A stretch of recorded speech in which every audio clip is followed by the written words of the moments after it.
Alright, so what's your favorite color? Indigo, maybe. Indigo. Okay. Um, There's a lot of good colors. yeah, there are a lot of good colors. I like crimson. Blood color. Emerald's a really good one.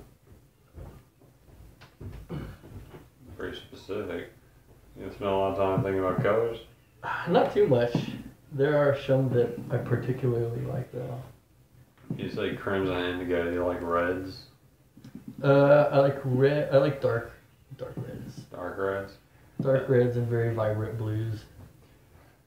When I was studying for this stuff, I read that CEOs and billionaires particularly like the color red more than most people. Interesting. Yeah. If you like the color yellow, you're apparently fucked in life. Oh no. Yeah. But I've never met anyone at all who likes the color yellow. Oh, I love it. Okay. Not mine then. But yeah, that's interesting. Your favorite movie?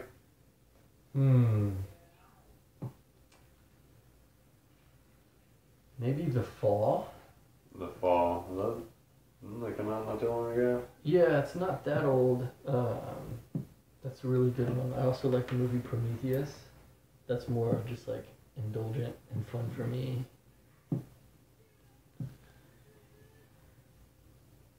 Right. So you're going to school to be a physicist. What got you into physics? I read A Brief History of Time by Stephen Hawking when I was in 7th grade. Mm-hmm. And after that, I was just like, oh, I want to do this. Sounds really fun. Do you remember your thoughts on life and your future before that point? Not really, actually. So yeah, when I got to college, it was pretty easy for me to decide what I wanted to do there.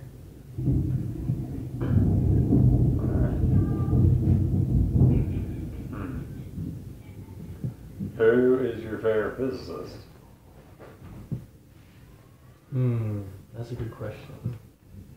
What's your favorite physical theory? I'm partial to Edwin Hubble. He made the pretty radical discovery that not only is the universe expanding, but it's doing so at an ever increasing rate. And that we've only known for like in the past 50 years, which I think is pretty astounding. Why does that pique your interest so much? The idea of an expanding universe is kind of not exactly intuitive to most people, and also whenever I've told that to people, the next question, the next obvious question that arises is expanding into what? Which is a really good question. It's hard for people to fathom space itself expanding. Infinitude, another proper word, infinitude. I'm not sure. It sounds like a good word. I like it. Well, let me ask just a physics question. How do they know it's expanding? Is everything just going away from each other? Yeah, they note the redshift of stars over time. They're shifted towards the red end of the light spectrum, which would indicate that they're moving away from each other. Because as light is emitted by an object that's moving away, the apparent wavelength is stretched, shifting it towards the red. Alright, so my question is, what is everything moving away from? Like, where is the center of space? That's almost more of a philosophical question. That's what I'm wondering. Like, everything's moving away. Yeah. Where is it moving away from? How do you know it's not contracting in like an opposite weird way? I guess we don't know. The simplest answer might be moving away from whatever point you're looking at. So everything's moving away from us. Maybe it's smell bad. Yeah. Nobody wants our Earth bullshit. All the stars are running away as fast as possible. Like, oh, that guy fucked up. He got life in his universe. Leave him over there. Yeah. Oh shit. Oh god, look at the sun's planet. Looks like it's infested with something. We gotta get out of here. Yeah, for real. Oh man. That's cool. Yeah. So, is A Brief History of Time your favorite book? No. It's one of my favorite nonfiction books. Do you have like top 5? You don't have to give me. Yeah, I really like the book Flatland by Edwin Abbott. That old one? Yeah, it's very Alright. old. It's very old, but it's Talks about second dimension and all that stuff. it's a very good tool for describing and thinking about dimensions, at least spatial dimensions. Definitely. And it's also a very poignant critique of Victorian era England. Really? Yeah. Hmm. It's quite humorous. So is that your favorite? Do you have other favorites? I've got other favorites, and it changes often. Like what I've read recently or what I'm reading now is usually one of the best things I've ever read. Yeah. I've been reading a lot of Robert Anton Wilson recently, which I like. He's very subversive, which appeals to me. I gave Eric his Illuminatus trilogy. I have it. Yeah. You should ask him for it because Eric's not going to read it. Cool. You can totally just take it with you to Austin. I don't care. Because I'm probably not going to get around to reading either. I got a full stack of books to read. Oh yeah, my reading list doesn't get shorter. It just gets longer. So, yeah. For real. That's cool. Do you have a favorite fiction book? Speak a lot about nonfiction.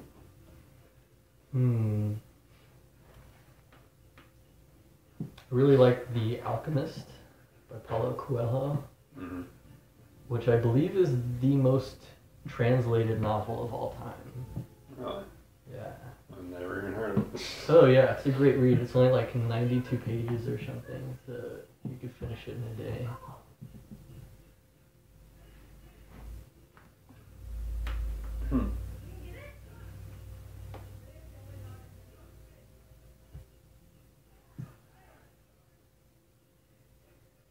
Do you have a favorite painter? No, but I remember one of the first paintings to ever move me strongly was I was very young and I was visiting San Francisco for like a family reunion. We were in this store and they had a print of Edvard Munch's The Scream, which was kind of disturbing to see at the time. But it was also one of the first strong emotions I felt from like a painting, just kind of like unsettled. Why is this dude screaming? So I ended up getting it and framing it in my room. Interesting. All right. I like the way he draws the sun in that painting, and how the sky kind of blends in with the water in the background, and then it's just got this crazy screaming alien-looking dude in the foreground. It's like, oh god, I wonder what's wrong. I was listening to an interview with the artist once, and her name is Tracy Emin, and they asked her opinion on him, and on that painting, and she said that she thinks it's a fetus. Oh shit. Yeah, so that really made it interesting. I don't know what it is. I don't know if it's a person or some spirit or You some do shit. come into the world screaming. Yeah.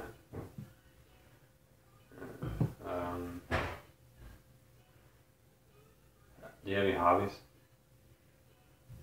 Fishing, riding bicycles, fencing, watercoloring occasionally. Mm-hmm. I say fencing, I haven't done that in a long time though, Yeah. but it's really fun.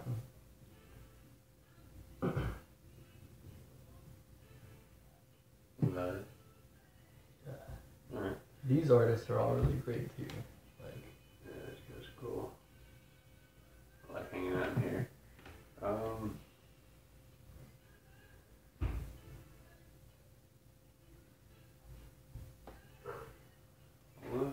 ask you,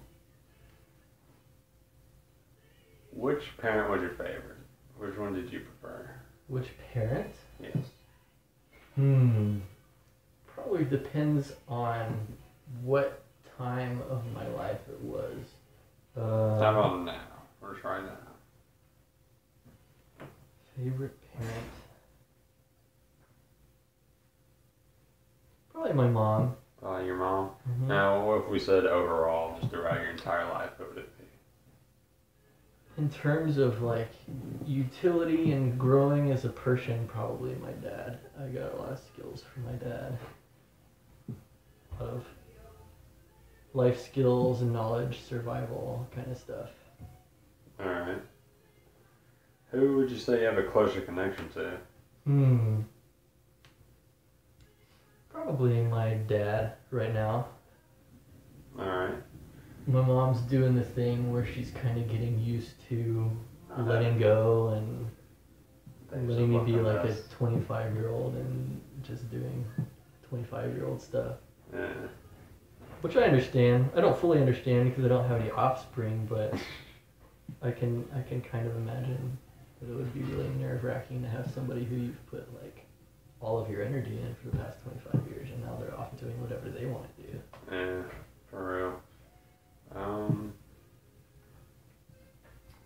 Which parents do you respect more?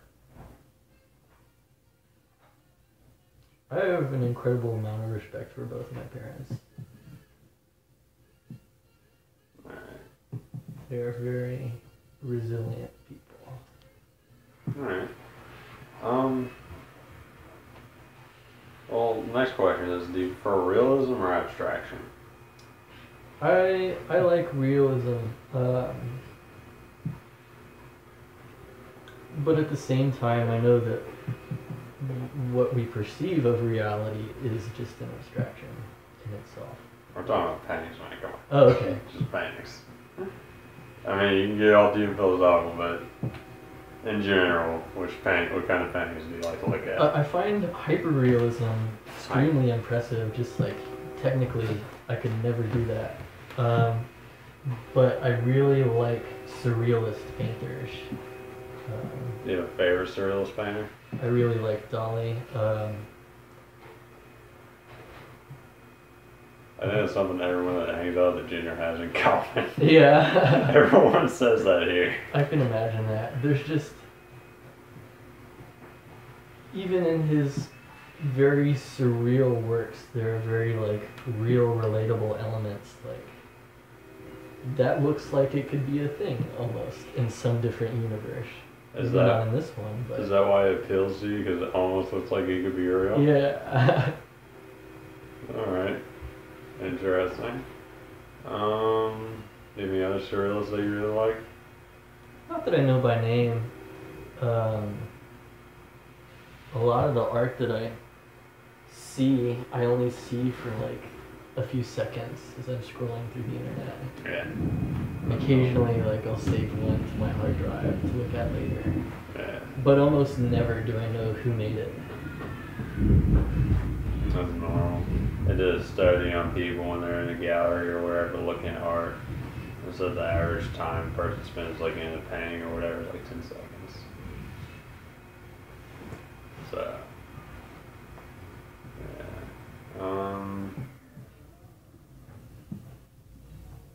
Seems like a pretty deep thing here, so I'm going to throw out some questions I don't usually ask people. That's going to have probably more open-ended questions. How do you deal with the finitude of life? How do I deal with what? The finitude of life. Oh, I'm very grateful for it. The fact that it's fine, that life is so finite, or Yeah. I think if it were longer, that it would. how long do you think it is? I don't know, but I like having a time limit. It keeps me focused more or less. Alright. It makes me try and not waste time. I still waste time, Yeah. but it at least makes me conscious of wasting time. Alright.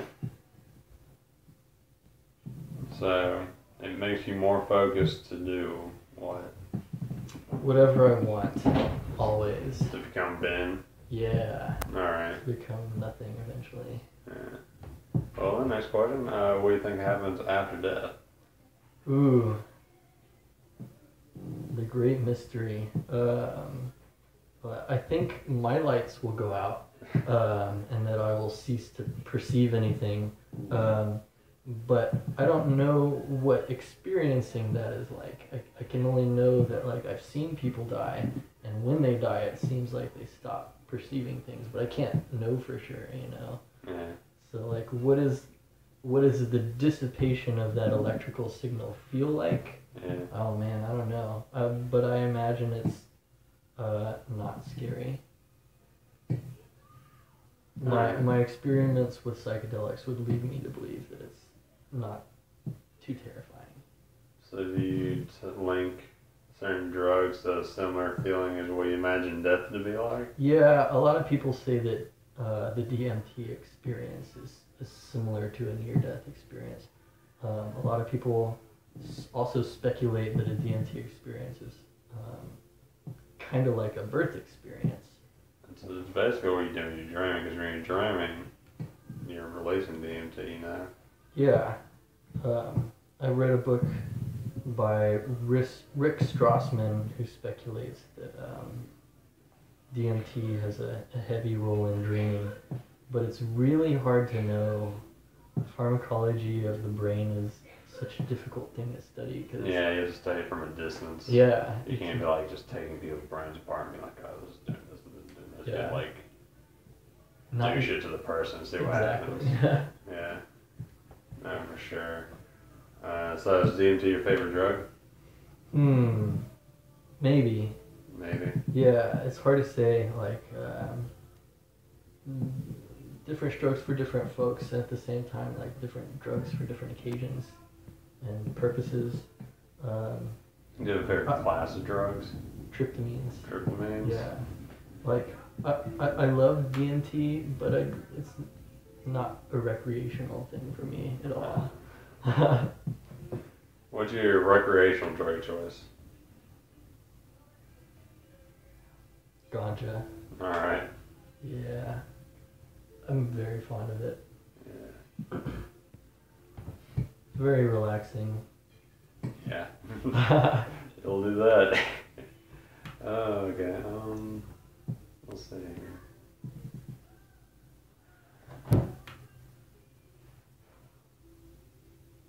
Drugs is such a loaded word, though. It is. You know? Because to me, a drug is just anything that can change the state or quality of your perception. So when I think of it that way, water is a drug, air is a drug. Like, if you stop taking those, the withdrawals are going to kill you. Yeah. That's very true. It'll change your thought processes Definitely. along with it.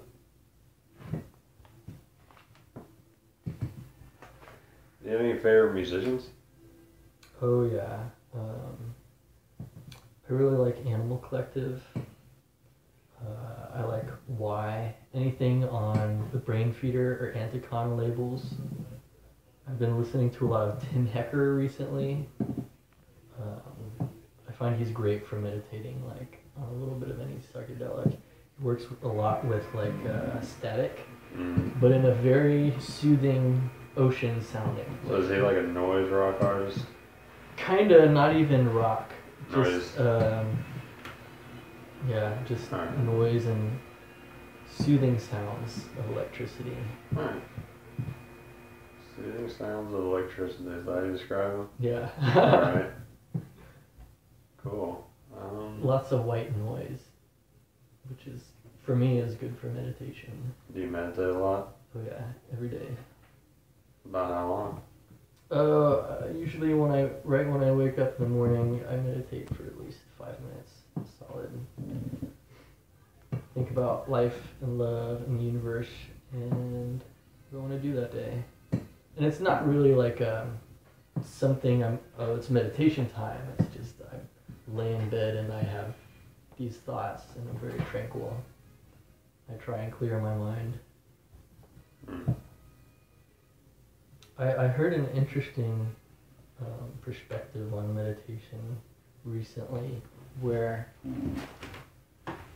how do you clear your mind? And in truth, it's very difficult because you have to keep your bodily processes going. And when you're clearing your mind, when you find your mind going towards something,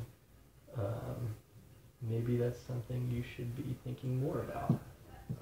Well, I know a Buddhist, he's old and he's studied Buddhism for a while. I mean, he's not like a master fucking yogi or some shit, but, or the term would be, but, I thought meditation for the longest time was just to clear your mind. You need to sit there, you need to think about nothing. Try your hardest to think about nothing. And that's entirely wrong.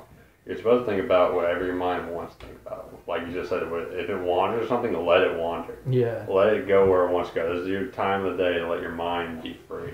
Absolutely unchained from whatever it needs to be chained to. Definitely. And that's what meditation is apparently supposed to be, according to him. Which I think is probably right. Because I think just sitting there trying to think about nothing could be really stressful and just defeat the purpose. Yeah. Just a side note there. How long have you been meditating? Well, my introduction to meditation came through studying martial arts.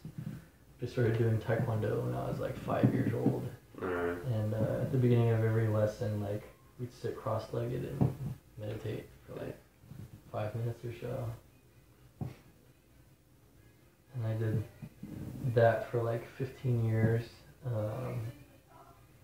Studied Silat and Jeet Kune Do and ended up switching over to fencing, which was fun. So just very fun ways of exercising the body. Yeah.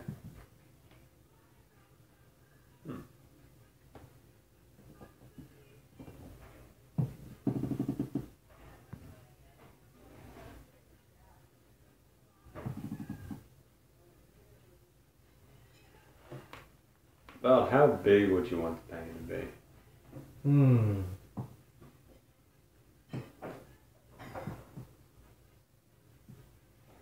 I think something like these sizes are pretty cool. I'm not sure what those measurements are, but like a foot square foot, something like that. You want it to be square? Oh, it doesn't have to be square. Just Roughly that around kind like of 12-inch size. Yeah. On some side. Alright. You have the house of your dreams. Hang this painting anywhere in the house you want. Where would you hang it? In the living room. The living room? Yeah. Alright. Do you have a place in the world or anywhere really that you want to go for vacation? Oh yeah. Dream vacation, dream. I really want to go to Panama, Brazil, Tanzania. Kind of want to go to Japan, but lately I've been wanting that less. But yeah, I love the idea of traveling, and I would like to see as much of the world as possible while I'm here. Alright. Panama's definitely top on my list at the moment. There's a group of islands called the San Blas Islands. I was reading about this on Wikipedia. As of 2009, I think only 47 out of the 365 of them are inhabited. And they're known for their beauty and the lack of hurricanes. Where is it? San Blas, Panama. Alright. Which I think is closer to the Costa Rican side. Wow. In the Caribbean, so not in the Pacific. Sounds nice. Get out there and get you an island. Yeah. Be like John McAfee, you know who that guy is? I don't. You know McAfee of Antivirus Suites? Yeah, I've heard the name. The name's definitely familiar. He's like one of those child prodigy people that's like hacker prodigy, right? And he makes this antivirus company. Oh, that and, guy. Yeah, and that's why he got the McAfee Suites. It's named after him. And he becomes super rich, and he goes buy an island out in Belize and gets fucked up all the time with like fucking bath salts and shit. All kinds of crazy stuff. And then someone showed up dead, and he got blamed for it, and he had to leave the country real quick. Damn. And he's like married to his lawyer's daughter, That which is probably a good setup. worked out nicely. Yeah, he's one of those eccentric people that got really rich when they're like in their 20s, and now he's in his 40s. He's been just spending money basically for the last 10 years on crazy shit. Damn. Yeah. Belize, I've heard, is very nice, very diverse. Supposedly really good fishing there. He was good fishing, huh? Yeah. I'll certainly stop there on my way to Panama. I think Belize is in South America. Oh, which one am I thinking of? The one that's on like the Yucatan. The Yucatan's only Mexico. If you leave the Yucatan, I think you're not. Well, yeah, there's the Yucatan Peninsula, and then there's that other sticking out part. I'm not sure. I couldn't tell you. Where's your now? Fucking need it now. Need to look at a map more often.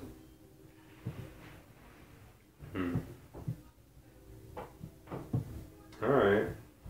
I got some good ideas. I think we can stop there. Alrighty. What was the pleasure?